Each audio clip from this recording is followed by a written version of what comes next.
All right, so welcome. My name is Dr. Chris Burke. You can call me Burke or whichever. I am on loan basically from UNL. I am in the School of Computing, which is part of the College of Engineering. And this is ECEN 1940.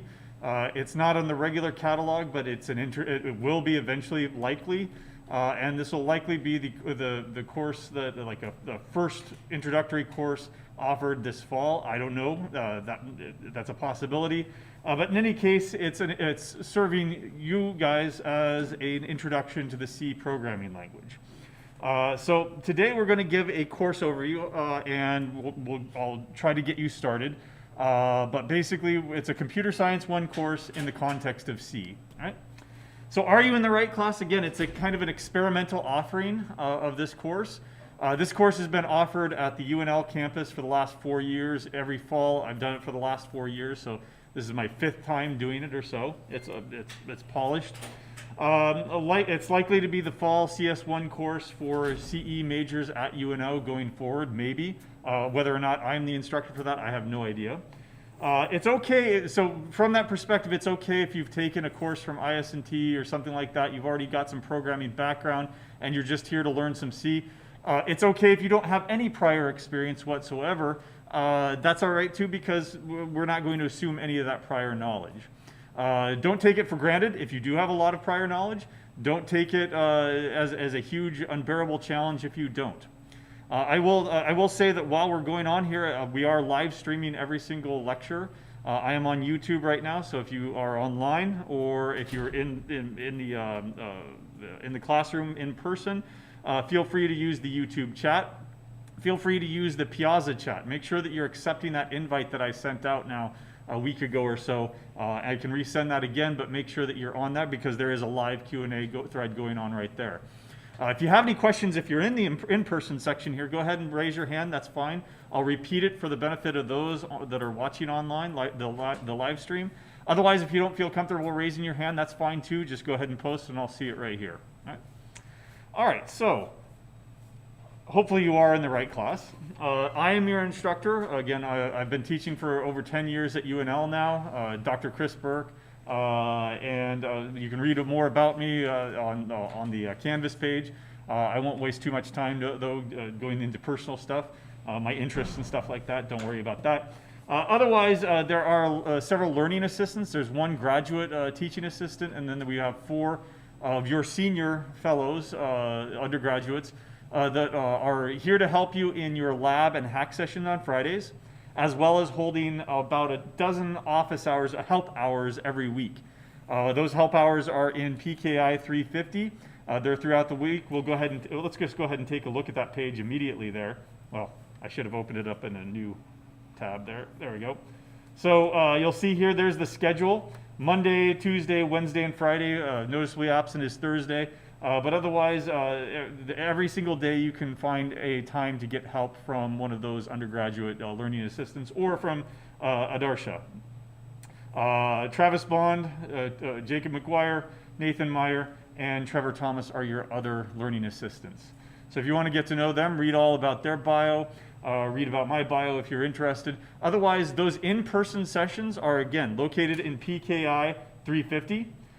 If you don't feel comfortable, if you're quarantining or if you just don't want to go out in the cold or whatever and you're not at PKI, that's fine too. All of them will be on Zoom at the same time, right? So while they're sitting in their help hours, their Zoom is also open. You can go ahead and connect there. You can do a screen share and you can ask them questions and get help that way, okay? All right. So what is computer science? I like to motivate this course with 2 quotes. The first one is from, well, actually 3 quotes. I'll get to the third one here in a second. This is kind of like a philosophical approach of what computer science is. First one is from Douglas Adams from Dirk Gently's Holistic Detective Agency. He, quote, "If you really want to understand something, the best way to do so is to try and explain it to somebody else." That's what teaching is all about, actually. But this forces you to sort it out in your own mind. That's really the essence of programming. By the time that you've sorted out a complicated idea into small little steps that even a stupid machine can understand or deal with, you've certainly learned something about it yourself. Right? That's a kind of a top-down design. Machines only do exactly what they're told. Machines don't solve problems. Right? Humans are the problem solvers. Once you've solved the problem, then a machine is really good at automating solutions. But you have to solve the problem first. You have to break it down into such small steps that there's one line of code or a library function or something like that to do it for you. The second one is also from a science fiction writer, but this is from a nonfiction article that he wrote, Michael Crichton. In my experience, you assert control over a computer, you show it who's boss by making it do something unique. That means programming it. If you devote a couple of hours to programming a new machine, you'll feel better about it afterwards. Again, you need to be masters of your machine, not just consumers. Right? The consumers that are on their phones all the time, they're limited in what they can do. They're limited in what they understand. They're limited in their understanding of what computers and programs can do. But if you assert control over it, if you're the programmer, if you're the problem solver, then that puts you up a whole other echelon. Right? Finally, the last quote here, again, at its core is computer science is about problem solving with computers. But the last one here I like to quote from Isaac Asimov. Now this is over, this is almost 60 years ago now, that he predicted what it would be like 50 years, about 50 years in the future. So we're about there, 7 years off at this point. But the world of 2014 will have fewer routine jobs that cannot be done by some machine than by any other human being. Mankind will therefore have to become largely a race of machine tenders. Schools will have to be oriented in this direction, blah, blah, blah. Basically, he predicted that about our time, we're not there yet, so he was off by maybe a couple of decades, but you can start to see it coming forward, right? Automation. This goes into not just computer science and programs and stuff like that, automating things through computing, but also through mechatronics, through robotics, through AI systems where there won't be any drivers anymore by the time you're retired, certainly. Maybe not within my lifetime, but there won't be such things as truck drivers, right? Or there will be a truck driver that is responsible for 100 trucks all at the same time or something like that. The jobs of today will not be there by the time that you retire, right? Or somewhere in your mid-career or something like that, depending on your age. Those jobs will be gone, right? Instead, everything will be oriented towards the people who program the AI and program the automation of those jobs, right? Not that new jobs won't emerge, of course they will. So, there's always got to be some human element. Remember, computers don't solve problems, humans do. Right? So what is this course about? It's an introduction to computer science. It's not really a programming course, but that ends up being the primary tool for learning about computer science. And in this particular case, it'll be C.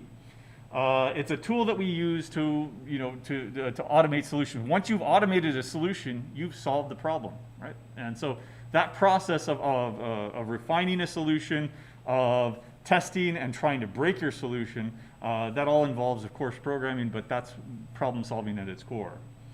The world is process, right? Every single discipline is now touched by computing, right? Including art. I have a collaborator over in Lincoln. We work in a VR course, and he's in the Carson Center for Emerging Media Arts, right? And that entire department has been reoriented towards more computational thinking. Even the arts are all about computational processes now, right? And what you can do, what can you program rather than what can you draw? What can you program rather than what can you write, right? It's not an either-or thing. It's the melding of all those disciplines, right? We will cover C with the mastery of fundamentals of programming, specifications, design, refinement, testing, et cetera, et cetera. We'll have a lot of tooling. Git, if you already know it, great. Otherwise, your first week, you'll be introduced to it. You'll use it on a weekly basis going forward. Unit testing, using CMACA, refinement, everything in a basic computer programming language like everything from variables to conditionals, loops, arrays, and then because it's C, dynamic memory management, pointers, function pointers, etc. All the way out into our last topics, which will be algorithmic in nature, searching, sorting, and bringing those to bear to solve problems efficiently. Each week, roughly, is separated into modules. And each module basically has the same elements. Roughly one per week. Each one covers a major topic. For example, the first module is just getting started. Right? Then the second module is C basics, variables, operators, and stuff like that. Each one has a set of pre-prepared videos, tutorial videos that you can and should watch. Each one has recommended reading that you should probably read to get a deeper understanding. It'll have, of course, 2 lectures each week. Then it'll have a lab and a hack session at the end of the week on Fridays. Each one of those in detail. I've prepared about 60 plus tutorial videos, or 9.5 hours of actual material. There's about 5 videos for each module. 9-minute, they're broken down into 9-minute segments, so it's very, very manageable. But the idea of these videos is that you watch them before class to get a better understanding of what we're doing. And then when we get to class and I do my lectures, we'll look at the same topics, but maybe at a different angle or using different examples, right? If you want to, you can watch them again or instead after class to get a deeper understanding as a review, right? Again, it's distinct from lecture. It's the same topics as lecture. So if you really want to, you could go with one or the other, if you're, especially if you have some good background already. But it's your choice, right? The readings are basically suggested readings, recommended readings. I'm not going to grade you on them or anything like that. I'm not going to verify that you actually did the readings. But the price is right. It's my own open source free textbook. All right, it's a PDF. It's non-interactive, so it's all static text. But it is a PDF that's available for download here. I wrote that book in the context of my honors version of this course, in which we cover both C and Java in parallel, drawing distinctions between those 2 languages as we go along. So that book actually covers C, Java, and Python all at the same time, as well as there's a language agnostic section. So if you want to, you only have to read the sections on C. But if you want to, you can go ahead and read my perspectives on Java and PHP if you really want to. But there's also many supplemental articles that I put throughout. Those are all available in Canvas. Let's really quickly take a look at the Canvas front page to see how these are organized. Each module has a header, and within each module you have the actual core materials shaded here in blue. You have the graded activities shaded over here in green. And then you have the optional additional resources or additional suggested resources. Optional reading, optional viewing, and a bunch of other resources. For example, if you don't know Git, here's a great Git tutorial. Setting up your own machine, right? If you want to set up a C programming environment on your own machine, that's great. Otherwise, we're going to be using the CS50 IDE. All right. So everything is organized week to week, module to module in the exact same way. There's the required viewing for that week, etc. For this week, again, it is those 3 videos that I've been pushing out through Canvas and GitHub, or not GitHub, Piazza, that are basically walkthroughs of your first assignment, your first hack and your first lab this Friday. So if you need help getting up to speed on those 2 videos walk you through it. Okay. All right. Back to the slides.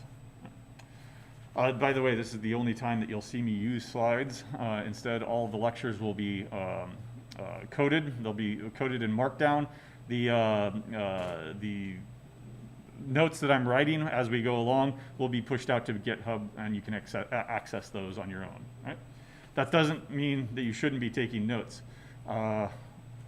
I'll remark that this is the first time in at least 3 or 4 years that I've seen anybody with actual physical paper and pencils. So good job. Anyway, the lectures are every Monday and Wednesday, same time, 1:30 right here to 2:45 roughly.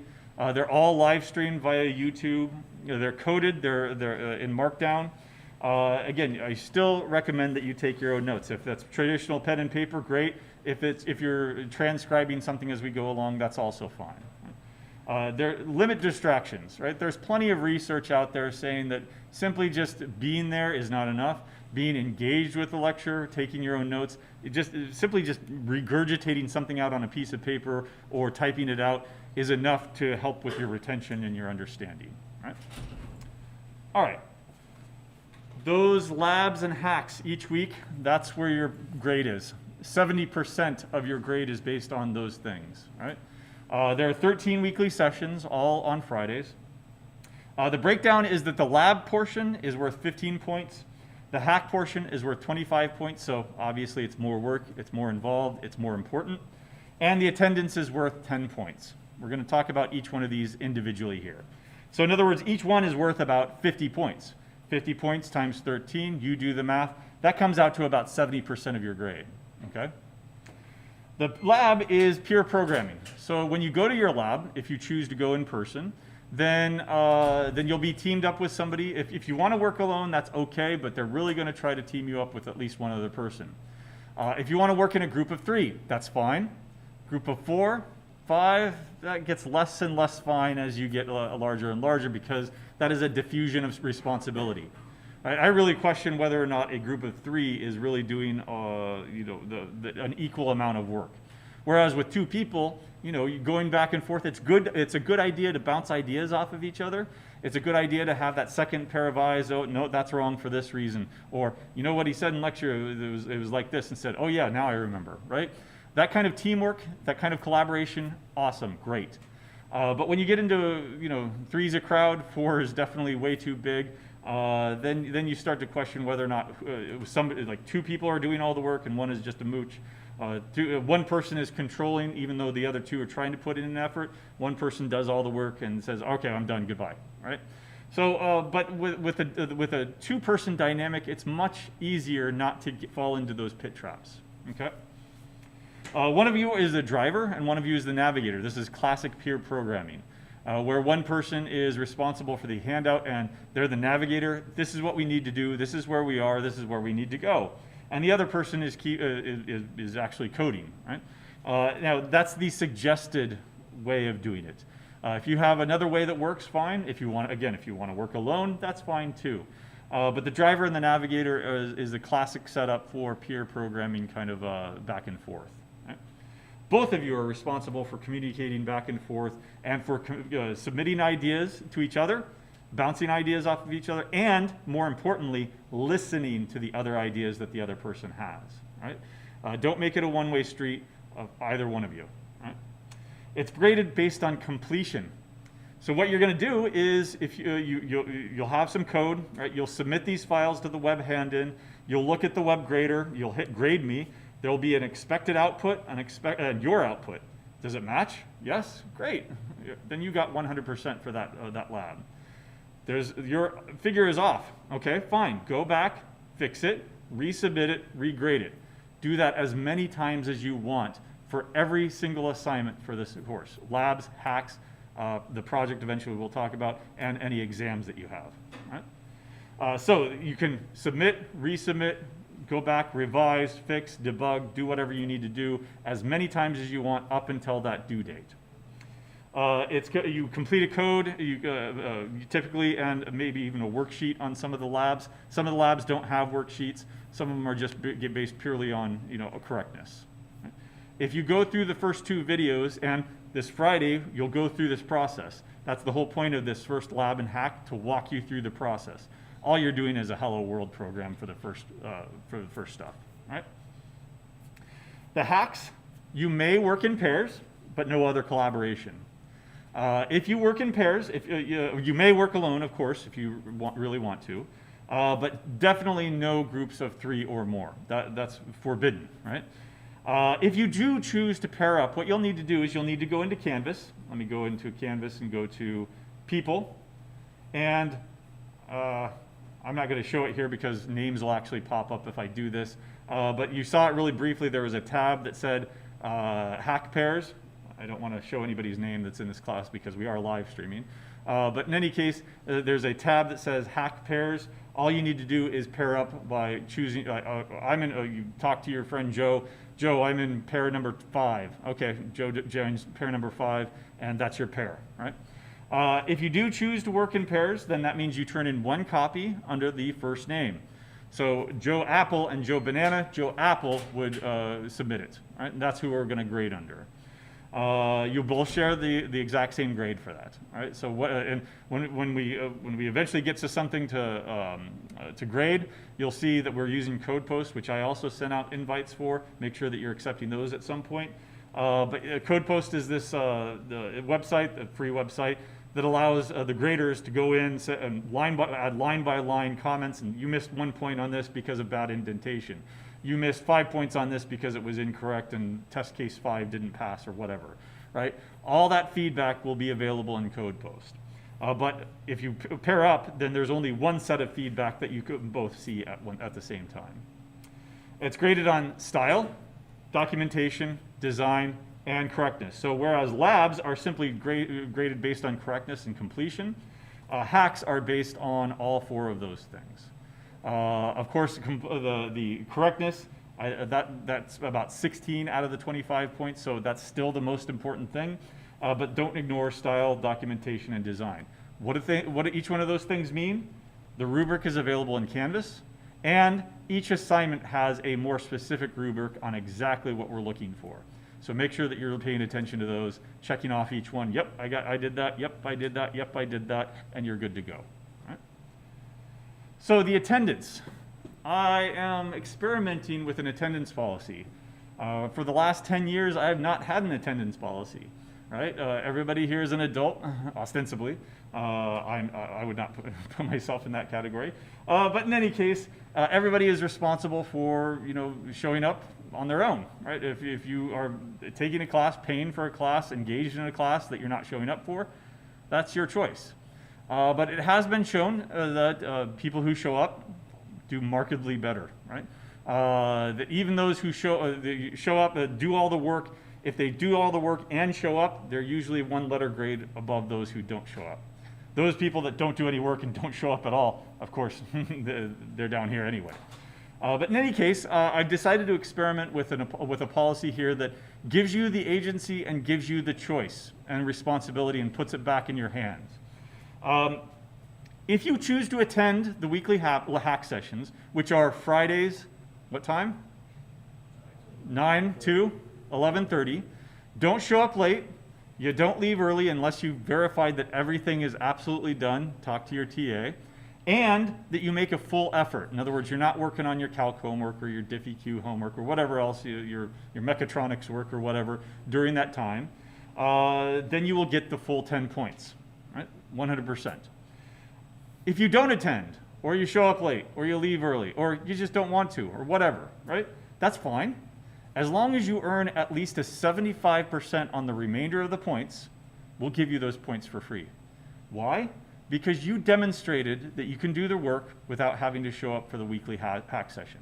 If you can demonstrate that you can do the work on your own and take the responsibility into your own hands, sure, I'm going to reward you for that. Right? But if you get less than 75% and you don't show up, then you don't get those 10 points. So it's going to hurt you even more. Right? So we've got a reward, a carrot, and a stick situation here. Right? I would recommend that you show up for the first few at least, get to know your own abilities and get to know your own self-organization. Can you do it without coming to the sessions for the help and for working with other people? Right? If so, great. You don't have to. Right? Let's see. I'm beginning comment online, but I think it's just spam. I'm beginning by, yeah, it's just nonsense. Right? All right.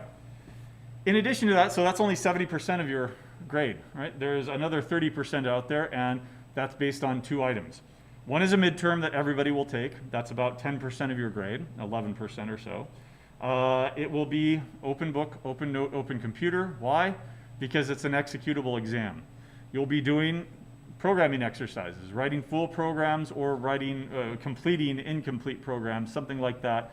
You'll be doing through the same process. You will submit them to the web hand-in, grade yourself through the web grader, and you can resubmit if you want to. Right? So there will be a 2.5 hour, 2.5 hour block that's during your lab hack session. That is on March 25th. It's the week after you get back from your spring break. So it kind of sucks because your spring break is only 3 days, right? And there is a hack session on that Friday, as per UNO's updated attendance policy or whatever it was. But then we're not going to throw the test at you immediately, right? We're going to wait a week, have a review that week, and then after you come back from your spring break, that's when your midterm exam is. For your final exam, you have a choice. So like I said, you've got some agency here. You can choose your own adventure. You can choose your own adventure here. One option is to take a final exam, which is about 250. I think that shouldn't be 250. That should be 150. Sorry, that's just a typo. But it is in the syllabus. You can take the final exam, and it's going to be very similar to the midterm, cumulative, whatever. Or you can complete the final project, in which you can complete the final project over a 2-week period instead of concentrating your efforts on one final exam. It's an either or. It's not do both and take whichever one is best, right? You choose your own adventure, right? So what I would do, strategy-wise, I would do that final project.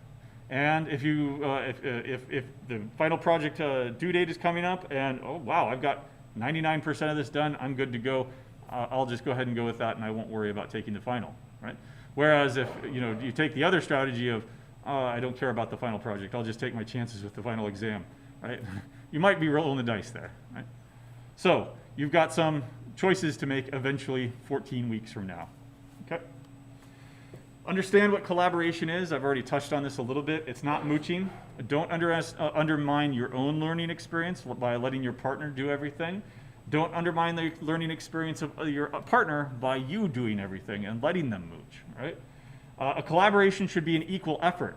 So if you do have 5 years of Java experience, or you've been programming in Lua and Roblox for the last 15 years, right? I did look that up, and it was released in 2004, right? So it is quite old.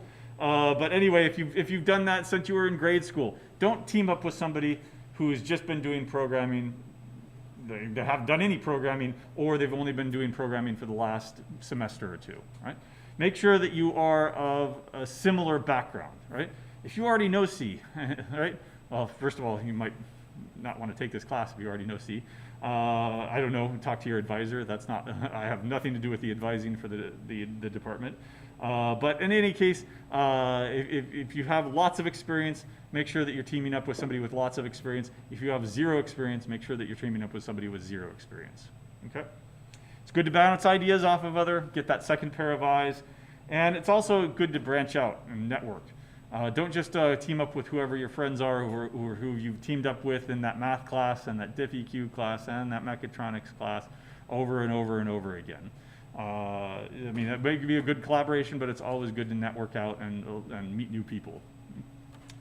No late work is accepted. There is an academic integrity policy. Don't copy code. Don't post code outside of your pairing. Don't solicit for code on the known cheating websites.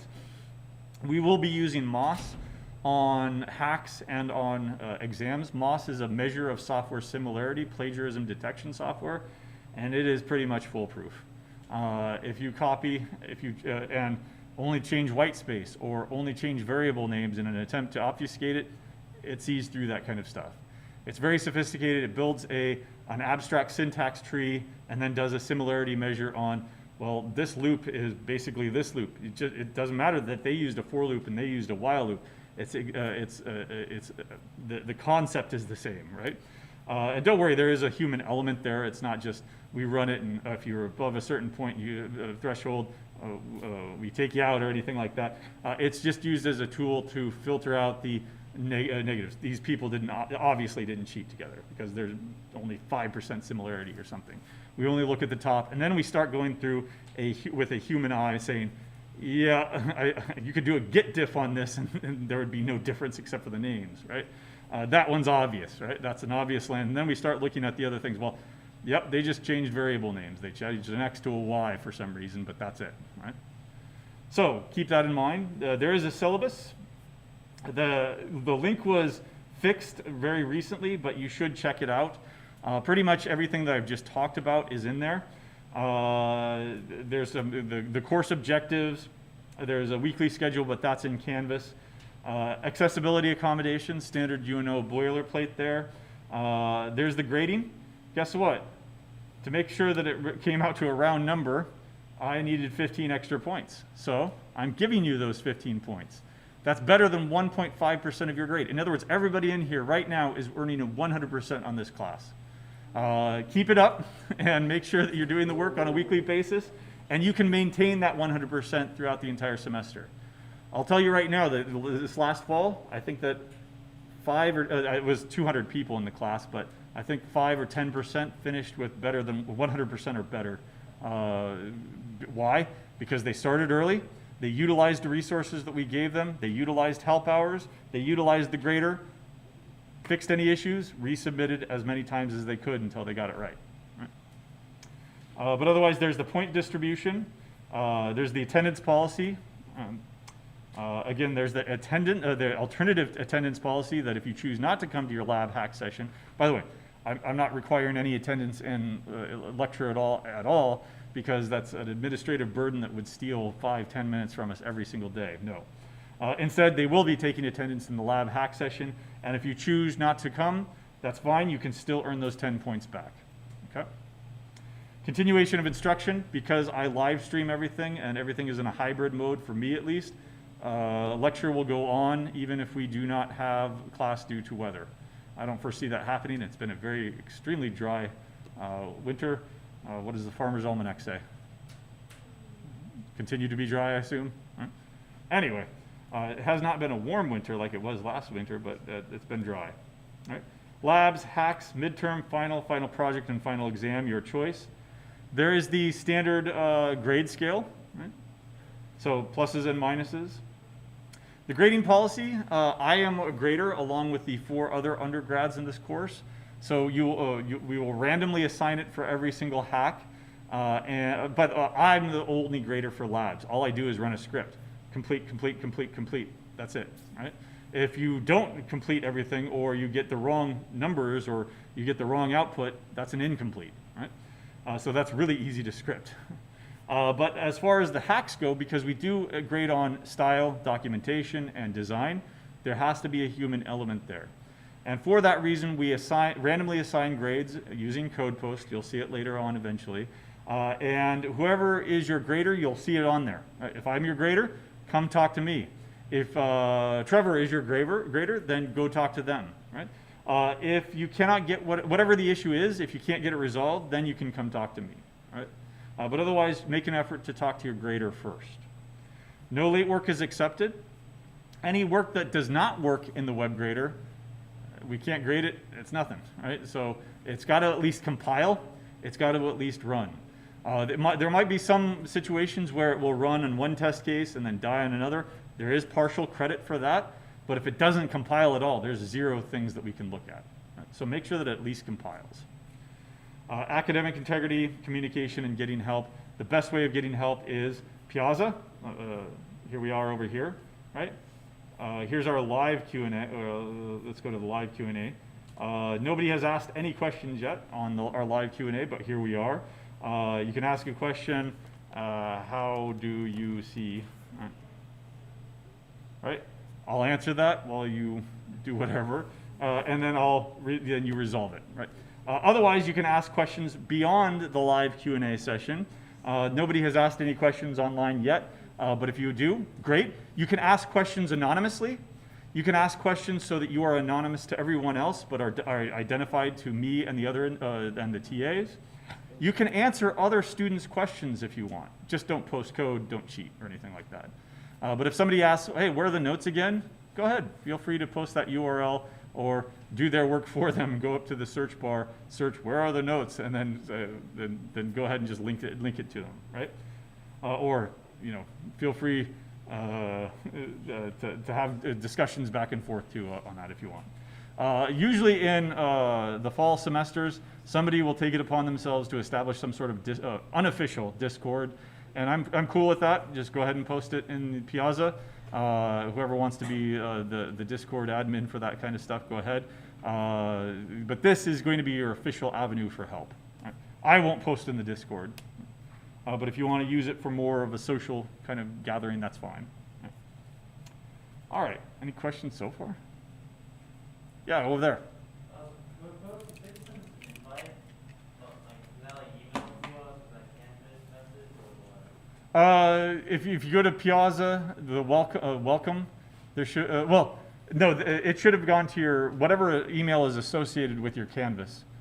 That's probably why it's separate UNO and UNO. Yeah, whatever's in Canvas, probably your huskers.unl.edu, right? So go ahead and look under that, or at least, and this might be a good opportunity to make sure that that's being forwarded to your UNO account. Yeah. I was trying to work with CodePost and I couldn't get the link to work. It wouldn't let me in at all. What did it say? It says there's something wrong with your link. Make sure you haven't received a more recent email. Oh, okay. I'll send out another invite and check your spam folders. Make sure that you're looking at that. Otherwise, send me an individual email or post on Piazza. And usually, it's a matter of maybe you had maybe it did go through. You just need to reset your password or something like that. Right. Yeah. With labs and hacks, would your partner be consistent throughout the entire? That's up to you, right? Feel free to drop a bad partner if that's what you're asking.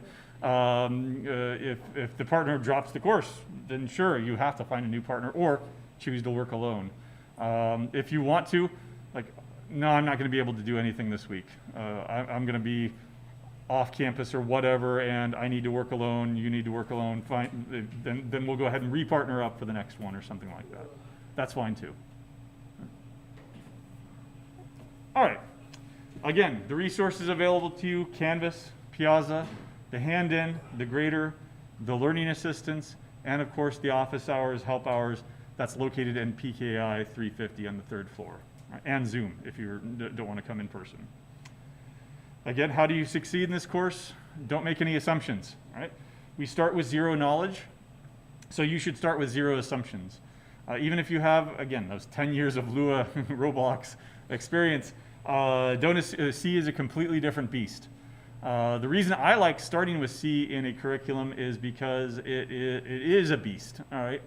It teaches you basically all that low-level stuff that is obfuscated away with a higher-level programming language like Python or Java. Memory management, right? If your experience is only with Python and you've never had to deal with bottlenecks and limited memory and memory management and cleaning up after yourself, then it's all magic, right? And it can hide what's going on under the hood, what's going on in the bare metal, so to speak, and you get a warped view of how you should go about solving problems efficiently.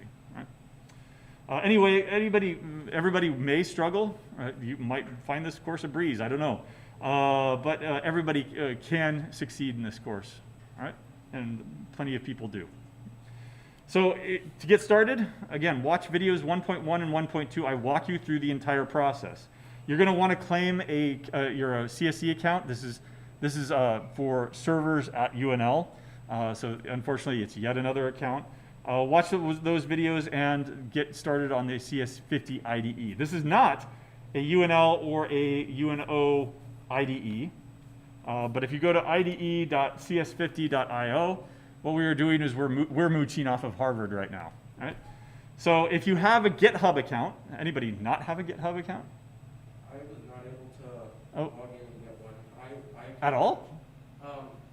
When I tried to log in, and I can't remember if it was when I entered my email and password, but whenever I did, it would like load for a while and then it would say that they weren't able to create an account and then try again, and then it just didn't work. Weird. Okay. Stop by the help hours sometime this week or on Friday and get some help with that. Or reach out to somebody else who's had either a similar problem. This is why Piazza is great. I had this problem, I solved it, here's what I did. So if anybody has that similar problem, post about it. Otherwise, reach out and collaborate. Right. Once you have a GitHub account, you can go to that URL, and this is a full IDE environment. It's a Docker instance. It's running, I think, Ubuntu. Linux, yeah. Okay, you name. I think it's an Ubuntu Linux. Let's see. Okay, I'm just going to get, anyway. It's a Docker instance. You have your files over here, right? You have a file system over here. You have an editor right here, and then you have a command line right here, okay? You can upload files. upload local files, or you can simply just drag and drop files onto this. You can download files. If you want to download an entire thing, you can. I think you can drag and drop. If not, you can always, download project. I would actually recommend doing that on maybe a weekly basis or after you get an assignment done or something like that. Just download it, have it for a backup. This is persistent. I've had this now for at least 4 years, and it's not deleted a single file at all on me. That's not to say that, it's guaranteed. So make sure that you're doing backups on a regular basis. I have heard horror stories of somebody saying my entire CS50 IDE Docker instance was donked away, and I lost a bunch of stuff. Oh, did you use GitHub? No, this is why we use GitHub. Did you make proper backups at certain points? No? Okay, this is why we make backups at certain points. But you can download the project. You can add files and edit files. Let me just go ahead and create a new file here. In fact, I'm going to go into main right here. Ignore that. And let's go ahead and create a new file. Right. I'll call it hello.c. I don't want to expand this stuff. There we go. And if I type ls here, I see the same file system that I see over here. If you're not familiar with Unix command line stuff, that's fine. You're going to get familiar with it as you go along in this course. ls is short for list. It just lists everything. They're all blue. That indicates that they are directories. They are folders. Let me go ahead and change my directory, cd, into main, and then type ls again, and I see that I've got that hello.c file right here. I can double click that over here, or I can just simply click it over here and open. And now I'm editing that file. Right? What I'm going to do for the rest of the time here is, walk you through the process of writing code, compiling, and running. Okay? So, first of all, code is not, many of you have probably had some prior experience before. Code is nothing more than a plain text file, right, that's written in a particular language. In this case, we're going to be writing in C. So the first thing that I want to do is I want to bring in some external libraries, right? Nobody starts from scratch. I want to be able to print hello world. That's why I called it hello.c. So what I'm going to do is I'm going to bring in a couple of libraries. I'm going to include the standard library. Don't worry about the syntax here. Include the hash. That's just including this external library. It's doing it by bringing in a .h file, a header file. We'll get into those details much later on. stdlib is short for standard library. You'll see this all over the place in C. You'll see a whole bunch of abbreviations. Why? C is over 40, 50 years old, something like that. Oh, yeah, it's almost 50 years old. And think back to computers 50 years ago, where you didn't have these free terabytes right, everywhere, where you measured a computer in kilobytes. Well, if you could get away by eliminating some of those characters, you did so. Right? And so we're abbreviating this, we're shortening it to standard lib.h. The .h, again, is a header file. We'll talk about that when we talk about modularity. I'm also going to want to include the standard IO file. IO stands for input, output, right? If I'm going to be printing stuff, I don't want to write my own print function. I don't want to write my own input functions. I'm going to let C take care of all that stuff for me. Right? Okay. Now, the next thing I need to do is some actual code. Right? And every program is going to have a starting point. What programming languages are we familiar with? Anybody? C++, okay. So C++, how do you get the C++ program going? Main, exactly. We need a main entry point here. And so that's what I'm going to do. Int main, int argc, char argv. Now, that stuff is magic, magic, magic for now, right? Int is an integer, it's returning an integer. This is a function called main.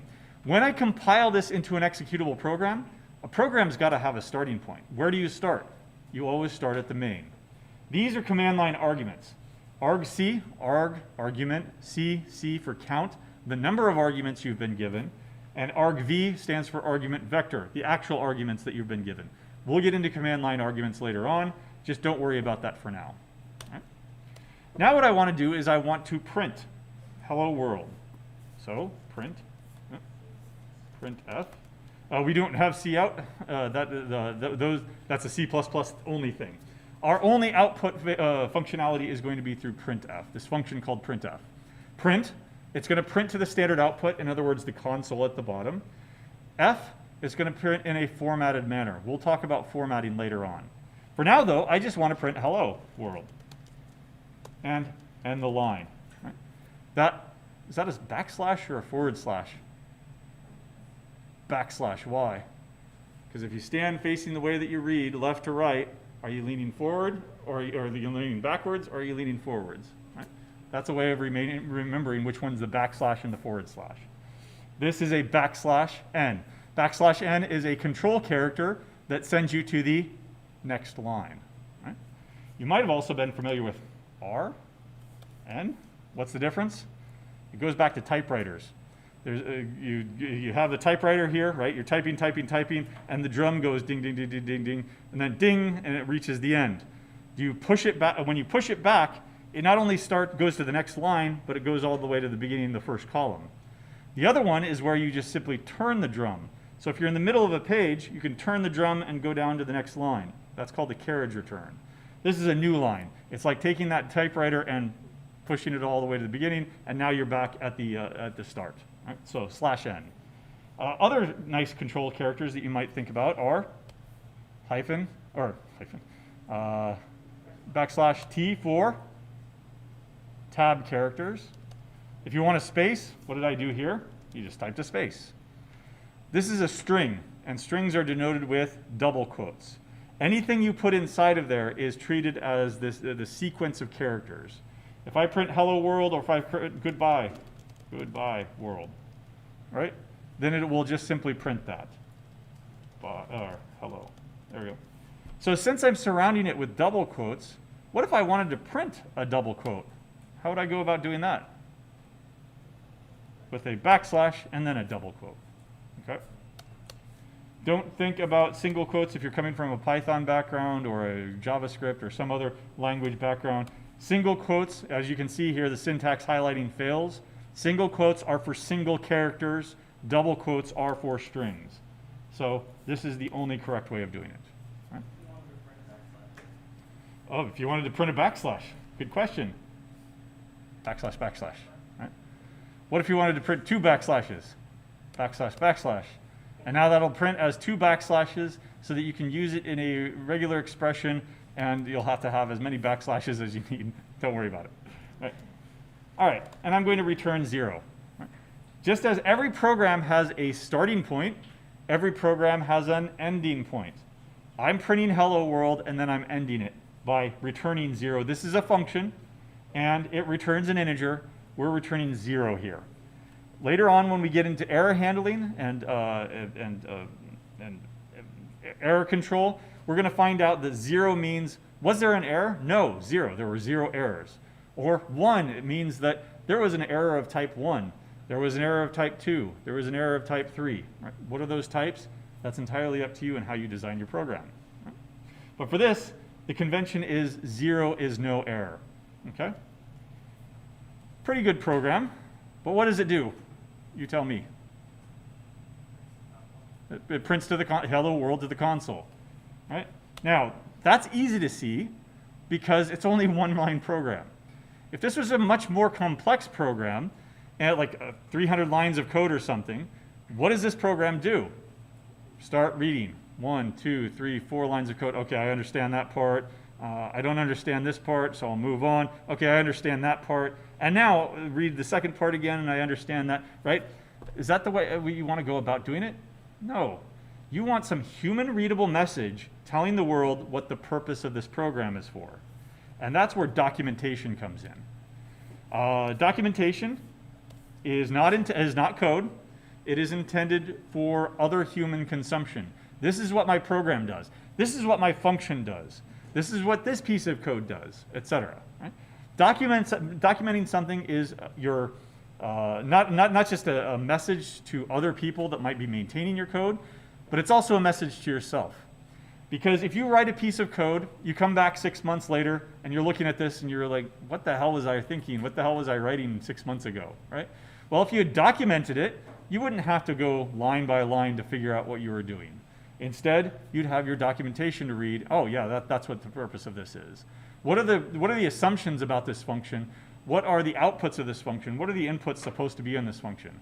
If the input is a percentage rate, is that a percentage rate on the scale of 0 to 1? Or is it a percentage rate on a scale of 0 to 100? Right? Put that in the documentation, and there's no guesswork there at all. Right?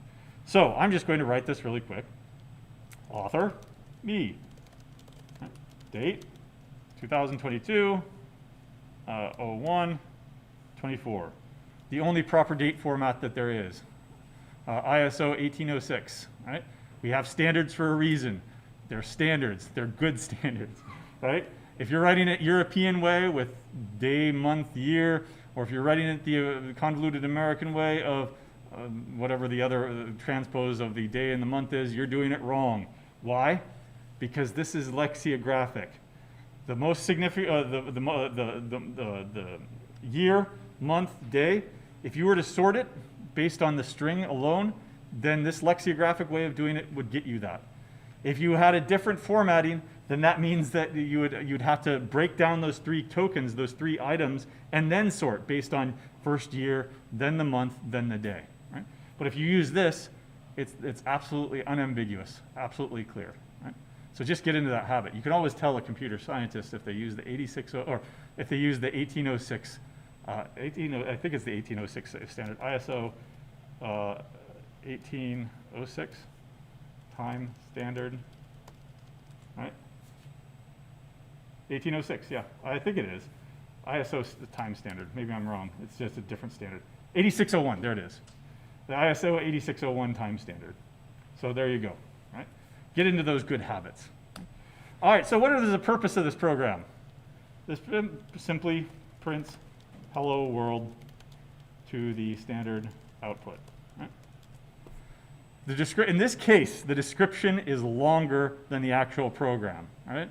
So it's more complex than the actual program, but that's only because it's our first program, a hello world program. When you go to document your own code, especially at the beginning here, this is the minimum. Author, date, author or authors if you worked with somebody else, date, and purpose. Later on when we write our own functions, you'll need to document every function that you write. Right? Now, do you need to document this? Prints hello world. Is that good documentation? No. Right? It's extra with it's extra stuff, it's extra code. We call that cruft, and I'll tell you why here in a second. It's extra code that is superfluous. Right? Once you get to the point where you know C, and you see printf, and you see it printing hello world, that's pretty self-explanatory. Code is self-documenting, right? And this is what we mean by self-documenting. If you assume that somebody knows the language, right, then they should understand what this one-liner is doing. Now, if you have a complex, chunk of code where I'm using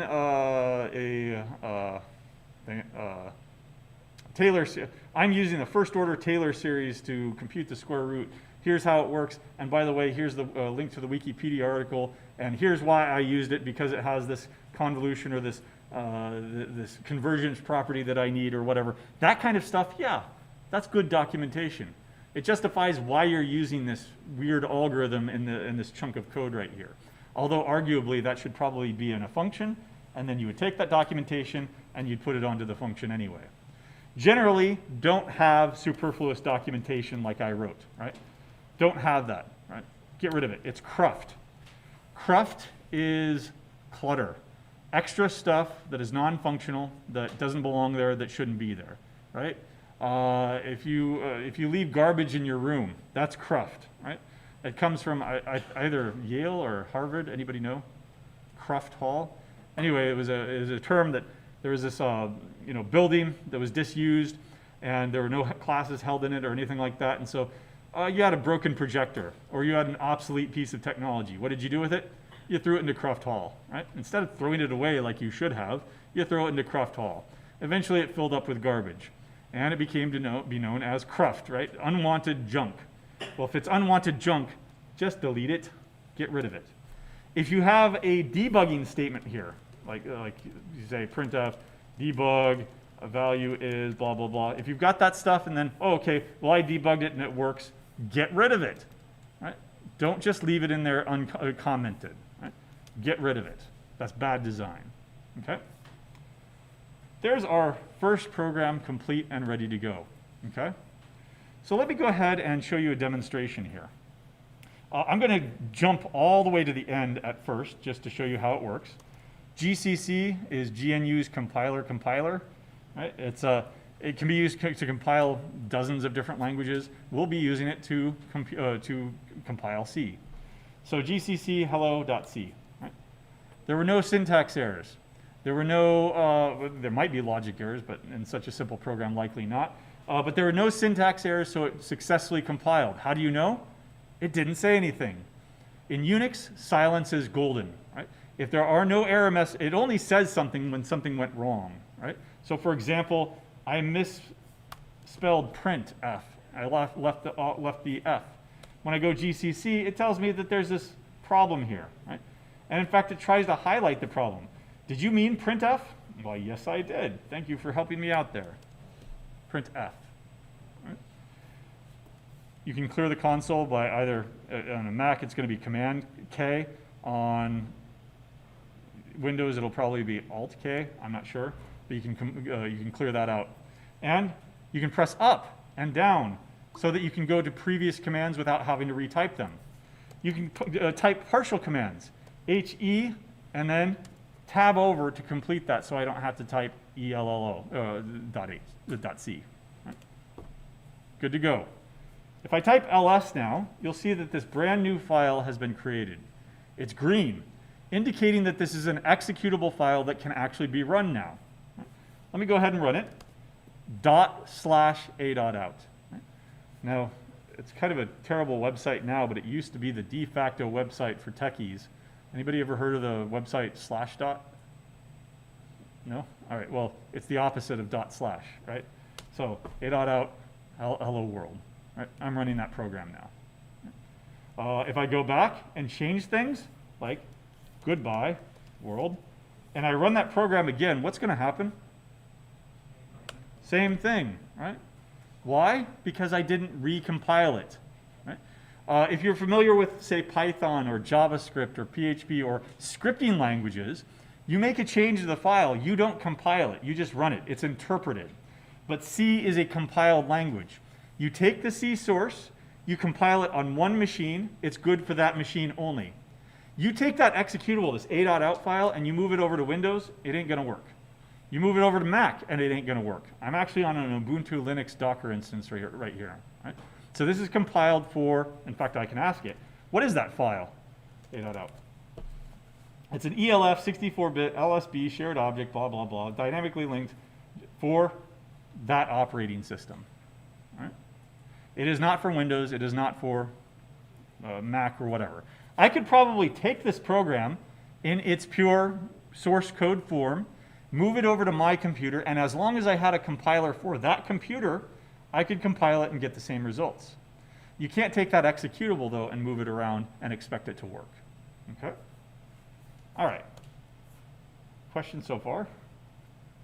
So if I want to recompile, I should type GCC space HEL. Nope. Hit up button. Right? Go through your history. There we go. GCC. Run it again. Hit the up button. Yay. Goodbye, world. Okay. What I want to do with the remainder of our time here is show you that entire process in excruciating detail. Right? So how does this code get from this to this a.out? First of all, I already asked the system what a.out was, and it gave me this very cryptic, well, it's an executable, right? If I were to open this up, what would it look like? Let me double click on this. Garbage, why? Is that intended for human consumption, for humans to read? Nope. What's it intended for? For the computer to read and run, right? Let's take a look at it and let's see, I can do a hex dump of a.out, right? And there it is in a more human readable format. These are memory offsets, and then these are actual bytes in the program. I don't want that. But otherwise, that garbage gobbledygook that I put up there, that was a text editor's interpretation of what these characters would be. Some of them turn out to be actually ASCII elf, like elf. It might, I don't know if that's an elf character or not, but that's certainly a hexadecimal character, right? You don't have to learn hexadecimal. If you want to, fine. You don't have to learn binary. You don't have to, that's fine. But it is a binary file, not intended for human consumption, okay? How did it get from this, which is nearly human readable, right, to a bunch of zeros and ones? Well, there was a whole process going on behind the scenes here that we skipped by simply just going gcc hello.c. The first part, the first step was, and I can show you what it looks like, hello.c, is it generates something that can be readable by a text editor here. And as an aside here, you're not going to be using this stuff directly. I just want to give you the background on what's actually going on behind the scenes, right? You're never going to compile it into assembly code and screw around with the assembly code and then compile it into machine code. Don't worry about that, right? In your microcontroller stuff, you might have cause to use assembly code. I don't know. But this is what it would look like, right? So it's less human readable, but it's a little bit human readable, right? For example, move Q. That kind of tells me that I'm moving something, right? Call. That seems like I'm calling a function maybe, right? Leave, right? You're leaving this block of assembly code or whatever. And you've also got other messages. For example, that hello world string or that goodbye world string, it's right here, right? It's being stored as a hard-coded string in my assembly code. So it takes it from a high-level programming language, C, and C is a high-level programming language. It is not as high-level as, say, Python that obfuscates a lot of the stuff going on under the hood, but it is still a high-level programming language. And it assembles it into this thing called assembly language. And then we can compile gcc c hello.c, right? And it produces another file called hello.o. That .o is an object file. At that point, it is binary. If I tried to open it, it's not even going to let me. If I try to say file hello.o, it's going to say that it's an ELF 64-bit relocatable. Basically, it's a bunch of binary. It's a bunch of zeros and ones. If I try to more it, hello.o, if I try to force this IDE to print it out so that I can read it, of course, it's not a text file. It's not even going to let me do that. Okay, fine. What if I copied hello.o into hello.txt? All right, and now I'll trick it into thinking that it's a text file. There we go, and you see that it's all that gobbledygook. It's all binary, right? But it's not runnable. If I tried the same trick here, hello.o, it will not run. Right? Permission denied because it's not executable. It's just the raw code itself. I had other things in here. I had the standard library, which had a bunch of stuff in it. I had the standard input-output library, which included this function called printf. I need to take these different binary files that are sitting somewhere on my system, and I need to link them together to produce one thing that will actually run. And to do that, all I need to do is gcc hello.o, and that's how we get to that final step. There's this a.out file. So you can do each one of those individual steps, and you might have cause to, especially if you're doing microcontroller stuff eventually or something like that. But I wanted to, take the curtain and pull it back just a little bit to see what's actually going on behind the scenes. For all intents and purposes, you don't need any of that stuff, right? Remove a.out, remove, yes. Remove hello.o, yes. Remove hello.s, remove hello.txt. For all intents and purposes, you can just use gcc and then compile it directly.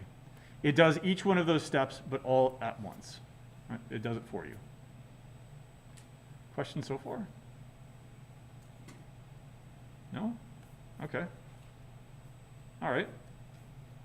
Let's see, we go to 45.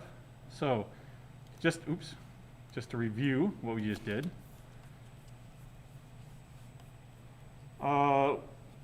Again, source files are in plain text files. It's not a Word file or anything like that. Make sure that you are using a proper text editor. What is it? What is that Windows utility, rich text editor utility? Notepad. Do not use Notepad. Notepad is not a proper development environment. I am going to suggest that you always use the CS50 IDE, so you don't have to install anything. All you need is a web browser and a GitHub account. Once you have those two things, you have access to the CS50 IDE. And though we are mooching off of Harvard, I have asked permission, so we're okay with it. They're okay with it, at least. Right? At least they were okay with it 3 years ago when I asked, and I haven't, no way am I asking again, because they might say no. It's one of those ask for forgiveness, not permission things, right? All right. So if you want to bring your own device, though, video 1.3 shows you how to connect to our CSE server in Lincoln using a VPN. The handout describes some other alternatives that you can download, like SigWin or something like that. Each one of those is more involved. This is the no fuss, no muss. Keep open. Yeah. This is the no fuss, no muss solution. Don't save. There we go. That if you just use this, all you need is a browser. You can do it anywhere that you want. You can do it however you want, right? And I think that you have like almost a 2 gig allocation to this. Don't misuse it and put up movies or a torrent or something like that on it. Then they might, come calling and say, don't do this anymore. But in any case, you can save, you can drag and drop files, etc. All right. Actually, rather than go, so I also have put down the process right here so that you can follow along just for notes. Again, it's not something that you're going to need to use, but just for completeness, for the remainder of our time here, let's go ahead and take a look at that hand-in and grader process. So you go to hand-in. All right, there we go. It'll redirect you here. Your CSE login is a new account that you'll need to claim. You can, by the way, you can go down here and claim account, or you can just follow the link that I gave you, which is csc.unl.edu/claim. Right? Or you can just go directly here and claim your account. You will need to use your Huskers email to do this. That's what's associated with your the UNL side of stuff. Right? But otherwise, once you've got it, you can go ahead and log in. There we go. All right. What it'll look like from your perspective, it looks like this. If it's green, it's open and you can submit. Obviously, the 2 exams are not going to be open until the exam day. But there are your 13 hacks, or 14 hacks. This one's part of the project, so don't worry about it. There are your 13 labs, along with open dates. They're all open. The due dates and the close dates match the due dates. If you go in after the close date, after the due date, you won't be able to hand stuff in. It'll just reject it. So let's go to, I don't know, lab 1 here. You can drag and drop files, or you can go ahead and click on this and then select the files to hand in. I haven't handed in anything, but I do have files on the server. Once you've done this, naming is important. It'll reject something that is misspelled. It'll reject something that is case sensitive. So if we say hand in hello.c, right? By the way, I could do that, I guess. Download, let's see. Where's down? There's download. Yeah, save the file. Now let's go over here and forget about the ISO format. And let's go over to downloads. And there's that hello.c. Hey, great, it worked. If you make an error and you need to update it, that's fine. Go ahead and change the file, hand it in again. There is no need to hit the delete button. In fact, I recommend against hitting the delete button because deleting it will actually delete it completely from the file system. This will keep track of the last 5 submissions. So if you, oh crap, I didn't mean to overwrite that. I lost all my work, right? You can go back and you can find the last 4 submissions to this and you can get it, but if you delete it, you can't, right? Once that's been handed in, you can go over to the grader. This is ECEN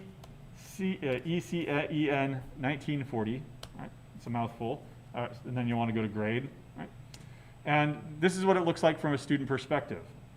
Everything has an automated grading script here, from hack 1 through 14 and all of the labs. Let's go ahead and grade our lab 1 here. Grade me. Right, there we go. So on the left is the expected output. I think you're supposed to change it so that it prints out your name and major. On the right is the actual program output. Because I printed out goodbye world, that's what you see here. Oops, mistake. Go back, fix it, hand it in, grade it again. Right? You can do that as many times as you want up until, at least for this one, this Friday, midnight. We have Cinderella due dates on everything. 1 second before midnight. Those are the Cinderella due dates, right? Then it turns into a pumpkin. All right. Questions on any of that so far? No? All right. So, yeah, we've only got 5 minutes left. I'm not going to get into it. Next time, we'll go ahead and get into a more substantial program and start on the actual basics. Yeah, but before we do, go ahead. Do we have to hand it in before we check it? Oh, yeah, I mean, there's nothing there to check, yeah. But we can have it as many times. Correct, yeah, you can hand it as many times as you want. There are some hacks where we give you tester files that you can immediately run and it'll report something, but those are the minority. All right, see you on Wednesday.